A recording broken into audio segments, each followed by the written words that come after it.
ठरलं तर मग या मालिकेच्या येणाऱ्या भागामध्ये आपल्याला पाहायला मिळणार आहे की केस हरल्यानंतर महिपतने सगळ्यांना चांगली धमकी दिलेली असते। त्यामध्ये सरंजामे आणि दामिनी वकील पण असते आणि आता दामिनी वकील महिपतच्या विरुद्ध जाऊन अर्जुनला खरं सत्य सांगते आणि दामिनी ही सायली आणि तन्वी यांच्यामधील फरक सांगते।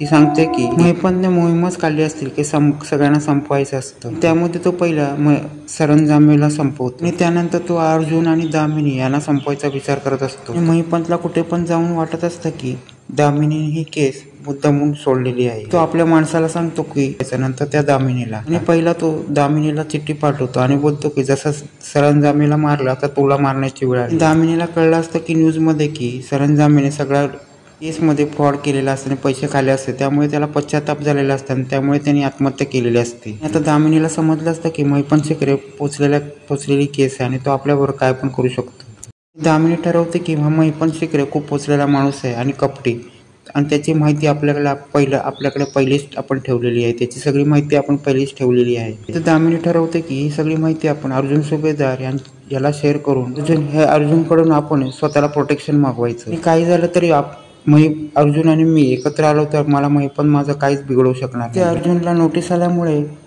सायली खूप घाबरलेली असते आणि ती बोलली की अर्जुनच्या पाठी मला राहायला लागेल। त्याच टायमाला सायली न्यूज बघते, न्यूजमध्ये तिला कळते की समोर सरंजामेने आत्महत्या केली, पण हे सगळं कारस्थान महिपतचं असतं। तेव्हा इथे अर्जुन बोलतो की सरंजामेने ही आत्महत्या नाही केली, हे महिपतचं कारस्थान आहे, त्यांनी त्याला मारलं। सायली सांगायला लागते हे तुम्हाला कसं कळलं? तेव्हा इथे अर्जुन बोलायला लागतो मी त्यांना प्रोटेक्शन दिलेलं होतं, पण हे सगळं लवकरात लवकर कसं घडलं पण मला माहित नाही आणि हे सगळं महिपतनेच केलं। आता दामिनीचा पण मेसेज मला काल आला आणि तिने मला भेटायला सांगितलं, तिला चिठ्ठी पाठवली आणि सरंजामेला कशी वाट लावली तशी दामिनीची वाट लावेल असं तिने धमकावलं आहे। अर्जुन सांगायला लागतो की या केसमध्ये जे पण तिच्याकडे सत्य आहे ना ते ती आम्हाला सांगायला बघते।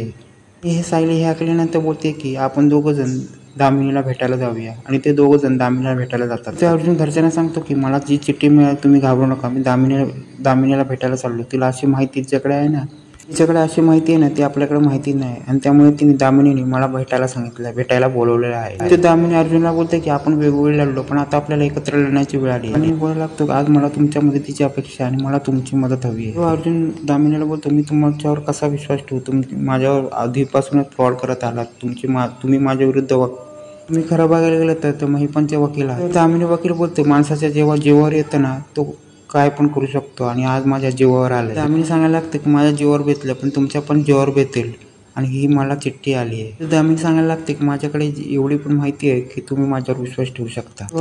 अर्जुन बोलतो काय तुमच्याकडे आहे माहिती? तेव्हा इथे दामिनी सांगते की मी जेव्हा त्यांची केस लढत होती तेव्हा मला माहीतच होतं की हा महिपत साप आहे आणि तो कधी पण डसणार। दामिनी सांगायला लागते की मी ठरवलेलं की या महिपत शिकरे विरुद्ध अशी माहिती ठेवायची की ती जाऊन पुढे आपण तिच्या विरुद्ध वापरू शकतो। आणि त्याच टायमाला दामिनी सांगायला लागते की ही तन्वी किल्लेदार नसून ही फ्रॉड आहे आणि त्याचे पुरावे माझ्याकडे आहेत। दामिनी सांगायला लागते की ही तन्वी किल्लेदार ही या किल्लेदारांच्या घरी आली आहे ती एका गाठोड्याच्या जोरावर। ते गाठोडे मधुबनच्या आश्रमातील आहे आणि ते मधुबनच्या आश्रमातील असले तरी पण ते तन्वीचे नाही आहे आणि हे सगळं मला त्यांच्यावर जेव्हा केसचं काम करत होते तेव्हा मला सगळं या प्रियाद्वारे समजलेलं आहे। दामिनी सांगायला लागते की मी प्रियाचं सगळं व्हॉइस रेकॉर्डिंग ठेवले आणि ती प्रियाचं व्हॉइस रेकॉर्डिंग दाखवते। प्रियाचं आवाजाचं स्टेटमेंट अर्जुन ऐकतो आणि बोलतो मी तुमच्यावर आता विश्वास नक्कीच ठेवू शकतो। आणि दामिनी सांगायला लागते हे रेकॉर्डिंग तुम्ही रविराज किल्लेदारांकडे द्या आणि रविराज किल्लेदारांना हे रेकॉर्डिंग ऐकवा। अर्जुन सांगायला लागतो ह्या सगळ्यामध्ये तुम्हाला काय हवं? तेव्हा तो